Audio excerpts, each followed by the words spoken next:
So, am I back to YouTube? Hopefully. Let's see. We're going to watch a video, and then I'm going to come back with my commentary on the video. Repeat that. I parent poorly and forget Mother's Day. What he told you? Mm-hmm. What did he tell you that?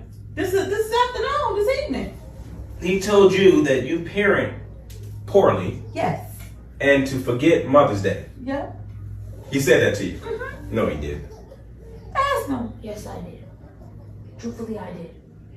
You told your mother that she parents poorly and forget about Mother's Day? Why would you tell her that? Have you lost your mind? No. Why would you think that it's okay to speak to your mother like that? To tell your mother that she parents poorly and to forget about Mother's Day? How about we forget about Christmas? How about we forget about that? How about we forget about your birthday? Now, I'm only going to speak about the video. I'm not going to talk about hypotheticals. I'm not going to talk about these people as if I know them outside of the 60 seconds that we just watched. Because I've seen a lot of people on TikTok doing that. They see this video and they completely just go off on the tangent and speaking about this father and the wife and the child as if they know them. We don't know these people from a can of paint. For all we know, that man could be beating everybody else's ass up in that house. But we see on TikTok where people are singing this man's praises.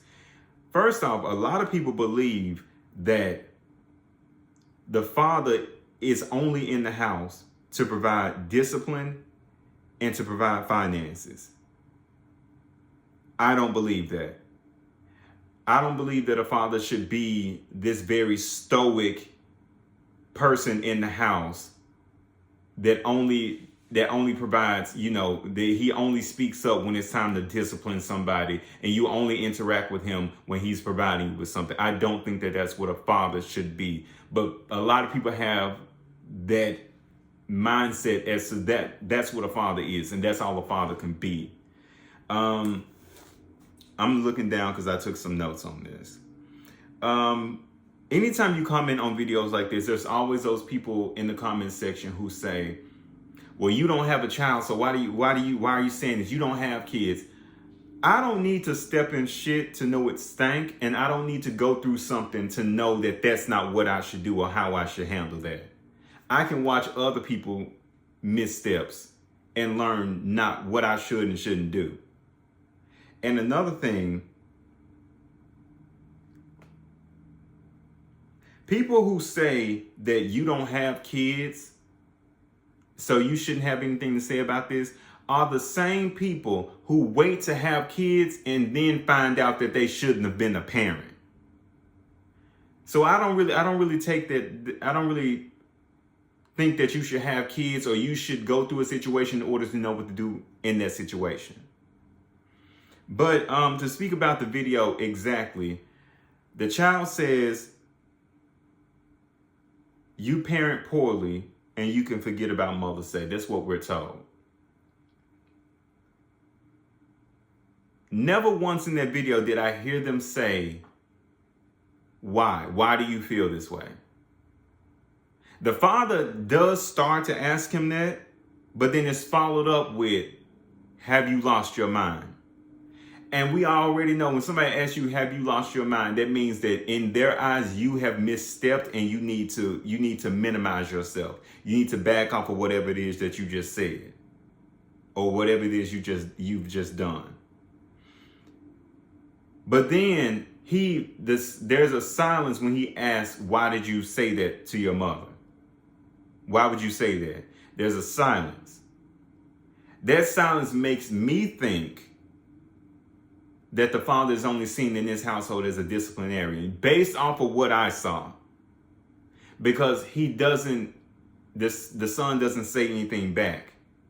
So I'm like, this is a little bit familiar. He's been in a similar situation with his father like this before.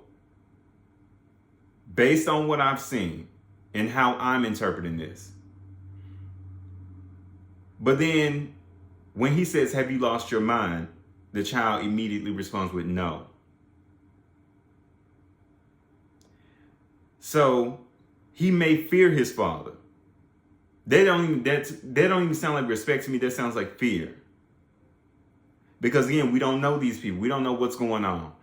And then another thing, when he said, what if we start taking away your birthday? What if we take away your birthday and Christmas and all this?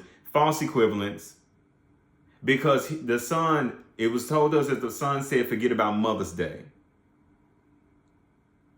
The mother and the son got a birthday, so why would you only take away his birthday? False equivalence. He didn't have none else to pull, so he started throwing out things that he think that the child would care about.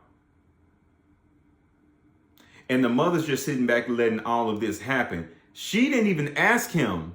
Oh, well, I'm guessing because we didn't hear her in the video. After she explained what happened, she pretty much just sat back and released the dog. Released the dog on the child. The dog being the husband, the father.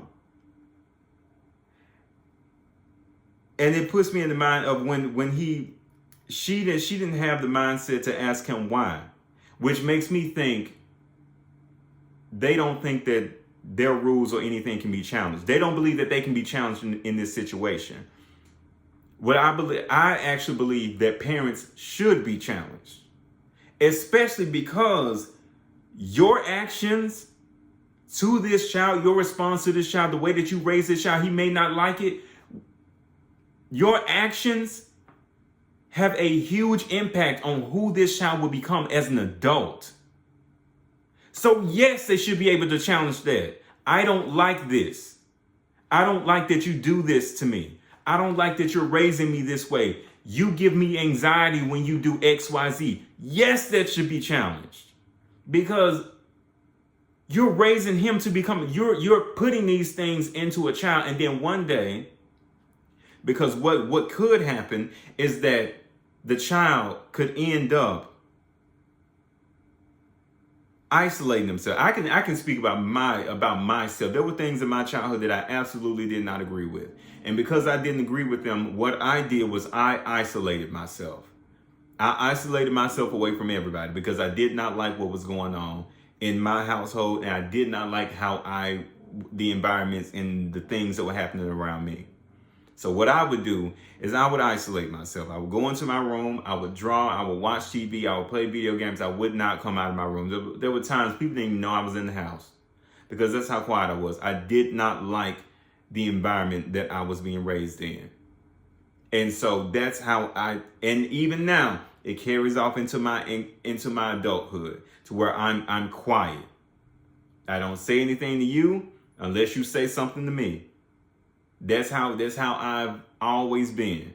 And it starts that way from childhood. Everything that you go through, the way that you handle situations, a lot of it can be traced back to your childhood. Some of it is learned behavior in your adulthood, but most of it stems from your childhood. And that's why it is never a good idea to silence your child or make them stay in a child's place, because the only time somebody tells a child to stay in the child's place is when they want them to be quiet, when they want them to shut up, when you need to be seen and not heard. That's the only time somebody says stay in a child's place. You've never heard nobody say that in any other context, to stay in a child's place. Anyway, moving on. I also have here that they already talked about that. They never asked the child why. We don't hear that. The video kind of cuts off. I don't think that there's a part 2. I didn't see one, but I don't think that there's a part 2. But we're just going based off this video. But yeah, let me know what y'all think. I think this is all I got. And I really don't think that I don't think that we should take so much from the previous generations. There are certain things that we can take from previous generations when it comes to parenting and when it comes to raising other people's kids. Because even if you are an auntie or an uncle or a grandmother or a grandfather, you're still helping to raise somebody's child in some way. So I think that we can take bits and pieces. We don't need to take everything from previous generations because they had a lot of shortcomings. They had a lot of shortcomings, a lot of unresolved issues, a lot of things that they never dealt with. And they don't. What I like to believe is that we in the current generation, millennials and moving forward, have a better understanding of mental health and our own self-awareness that was not present for previous generations. And when we speak about things like that, they still don't want to hear it. So I don't think that we should take things, advice from previous generations with a grain of salt and be mindful of how they grew up.